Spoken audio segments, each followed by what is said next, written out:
Prophet Muhammad, peace be upon him, sent his followers in all directions. He sent them not to militarily conquer the world, but merely to spread the message to all those who were absent. But at the same time, the Muslims were being surrounded by world powers. And books of history show us that on the eastern side, the Persian Empire, the Sassanid dynasty, attacked the Muslims, and the young fledgling nation responded and overthrew the Sassanid dynasty.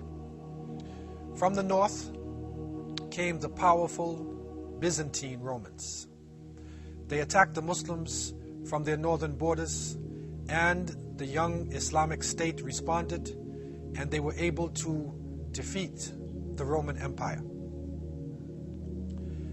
Muslims were merely responding to the attack that had come to them from different angles. Islam was a religion of peace, but at the same time a religion of justice. And so therefore Muslims responded to defend themselves and also for the right to spread their message throughout this planet. It is reported in 642 AD that a small force of believers entered into Egypt under the leadership of Amr ibn al-As radiallahu an, and they were able to overthrow an unpopular Byzantine Roman leadership with popular support. The people of Egypt defended the Muslims and opened up the way for them everywhere they went. And from Egypt, they continued on to the west until it is reported that they even reached as far as the Atlantic Ocean. And one of the famous Sahaba named Uqba ibn Nafi' radiallahu an is reported to have reached the Atlantic and to say that if I knew there was land across you, I would take this message for Allah subhanahu wa ta'ala.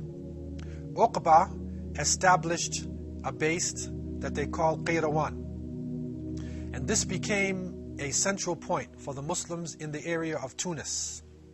It was a place where they were able to take in traffic coming from the east, to deal with the people of the west, to set up a port for the Mediterranean Sea, and also to get a view and an opening to the Sea of Sand to the south. By the year 705, Islam was spreading across this region, not based upon these military confrontations. What was happening was a natural relationship where, as a result of migration, people migrating after the conquests, also trade, and the wandering of scholars and mystics. Because of this, Islam was able to naturally spread, and people who were not Muslims were able to come in contact with the Arabic language and with the teachings of the Creator of the heavens and the earth. And so Arabic, in a sense, became a lingua franca. It became a common language spoken by non-Arabic speaking people and used as a language for commerce, for science, and for communications. In 711, it is reported that the leader of the Muslims in North Africa, Musa bin Nusayr radiallahu an, responded to a call that came from believers in one God, from Unitarian Christians who were living across the straits of the Mediterranean. They were living in what was known as the Iberian Peninsula. And so in responding to the Jews and to the Unitarian Christians, Musa bin Nusayr sent his leading general, Tariq ibn Ziyad rahimahullah, who went across the straits, who landed on a mountain, and they called it Jebel Tariq. And so Jebel Tariq is now today Gibraltar. He landed on this mountain, and with a small force of approximately 17,000 Muslims, he faced the army of the Visigoths. It is reported that Roderick, the king of the Visigoths, brought an army of over 100,000 warriors, to meet the Muslims on these plains. But through the help of the Creator of the heavens and the earth, and through the justice that the Muslims were defending, they were able to defeat Roderick and to continue into what is now known as Spain and Portugal. By the year 755, this area that became known as Al-Andalus was visited by Abdurrahman al-Saqr, who was one of the leaders of the Umayyad dynasty, who had escaped the major confrontations of the East. He landed in Al-Andalus and he was chosen by the people to be Amir al-Mu'mineen. He established a city called Qurtaba, and it was in this city that he established the capital of the State of Islam in Spain, Portugal, and all of that region. This area was known as a center point religiously and in terms of civilization. Qurtaba had been a major base for the belief in Christianity, and it is reported that the Muslims purchased the land of the cathedral and they built a very beautiful masjid. That house of worship was considered to be the largest mosque or the largest house of worship in the whole of Europe at the time. Aqueducts were built in order to bring in water, and the city developed significantly till the point where by the year 1000, Cordoba or Cordoba was the largest city on earth. The water was flowing in the streets. The city became known for its fame and for its importance. Historians tell us that at its height, Cordoba had approximately 200,000 houses, 600 mosques, 900 public baths, 50 hospitals, and we find huge markets, and we find in some of the trade unions, for instance, with the weavers who were weaving cloth alone, there were over 15,000 weavers in Cordoba at that time alone. It also became known for its beautiful Jamia mosque, whose architecture is still copied today in many of the mosques and centers throughout the planet. What was interesting about this city is that as Europe and many parts of the world lay in darkness, Cordoba was a lighted city. For 10 miles you could walk in any direction in lighted streets. Running water was moving throughout the city, and knowledge was so important that the Khalifa, the Caliph Hakam II, who ruled from 961 to 976, had a private library of over 400,000 books. The following is a letter from King George II of England to Hisham III, who ruled from 1027 to 1031. He was seeking permission for an English princess to study in Cordoba. The letter goes as follows. From George II, King of England, Gaul, Sweden, and Norway, to the Caliph of the Muslims of the Kingdom of Spain, His Majesty Hisham III. We have been advised that science, knowledge, technology, and industry are far advanced in your country. Therefore, we wish to take the opportunity for our youth to benefit from your achievements, as our country lacks in these facilities and is in total darkness. We hope this opportunity will give us the chance to follow in your footsteps to illuminate our people with knowledge. My niece, Princess Dobant, and a group of noble English girls seek the favor of your academic staff, with the honor of your favor, to bestow upon us the opportunity to achieve our goal. The young princess is carrying a gift to your majesty. Your acceptance will honor us. Your obedient servant, George II. This is an example of the level and the heights that Muslims had reached in this part of the world.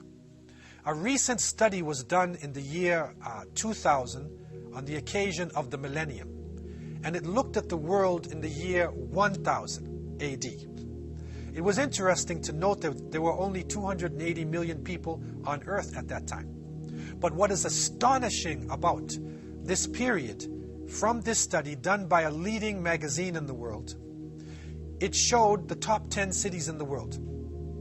1, Cordoba, the largest city on earth in the year 1000. 2, Kaifeng, in part of Sung, China.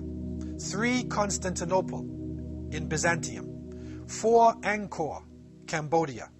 5, Kyoto, Japan. But 6 was Cairo, in Fatimid, Egypt. 7, Baghdad.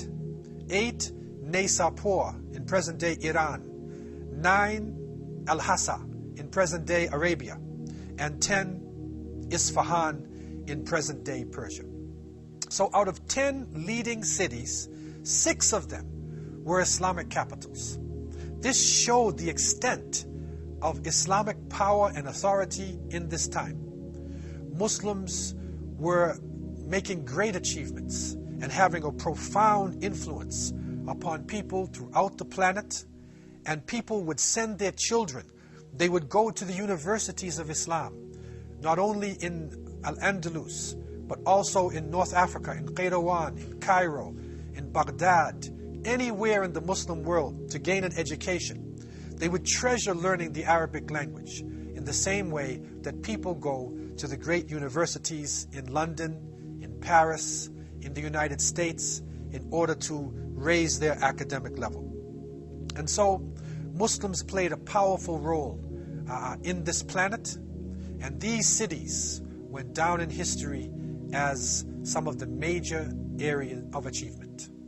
Cordoba, known as Cordoba, was the largest city on earth. In it were great scholars, technology, science, high culture, philosophy.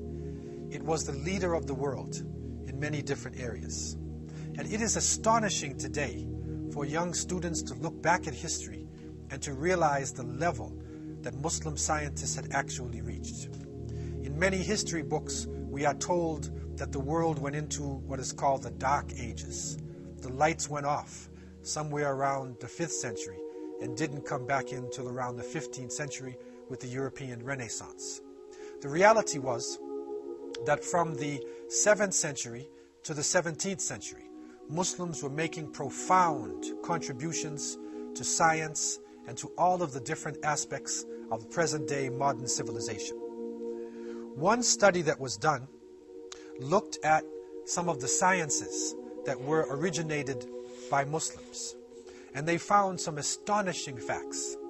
From amongst these sciences were the following: algebra, which is an Arabic word, jabr; anesthesia; biology; botany; cardiology; cartography, map making; chemistry; dermatology; ecology; embryology; emergency medicine; ethnography; geography; geology; gynecology; horticulture; human physiology; internal medicine; medical ethics; metallurgy; mineralogy; modern science; modern medicine; modern arithmetic; obstetrics; optics; orthopedics; pathology; parasitology; pharmacology; preventive medicine; psychiatry; psychology;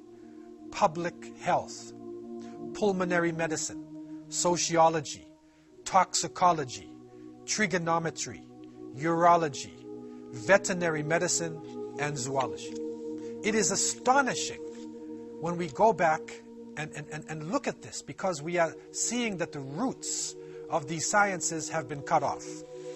We also find in a study that was done by historians that Muslims not only developed these sciences, but they also advanced others, like acoustics, agronomy, anatomy, astronomy, calculus, electrochemistry, engineering, genetics, geometry, geophysics, meteorology, physics, taxonomy, and zoology. Muslims made profound contributions, and the world at that time could not have advanced if it were not for Muslim scientists taking the knowledge of the world in the spirit of the Prophet Muhammad, peace be upon him, who had said, lost knowledge is the lost property of a believer. Al-hikmah dalat al-mu'min. In any way he finds it, he is most deserving of it. So in this spirit, the Muslims were able to develop the concept of zero, which is sifar. When you count today in Arabic numbers, 1, 2, 3, 4, 5, you're actually counting in the Arabic language. And that is a shock for most people who don't realize the big jump from Roman numerals into this modern mathematical system. Also, the scientific method that we use today and that universities in Western countries cherish so much was developed by the Muslims. The historical method that we recognize is so powerful today in putting together an objective look in history was developed by the Muslims, and people like Ibn Khaldun in his Muqaddimah made profound contributions to history and to sociology. And so you look at words like algebra, jabr, alchemy, from alchemia, which goes into chemistry, and you'll see literally hundreds of solid subjects and foundations of modern day science. From amongst the amazing achievements of the Muslims were important devices and substances that were introduced into the West. There are so many that we don't have time to cover them all. But here are a few. Cotton, paper, these are introduced by Muslims, not necessarily discovered or developed, but they introduced them to the West. Cotton, paper, glass mirrors, street lamps, salt, colored glass, silk, pepper, medicinal herbs, handkerchiefs, deodorant, kerosene, cotton clothing, linen, firearms, cotton balls, postage stamps, book binding, clocks, soap, astrolabes, compasses for navigation, slide rules, flasks, surgical instruments, windmills, artificial teeth, spinning wheels, globes, citrus fruits, melons, carpets, eyeglasses, and the list goes on.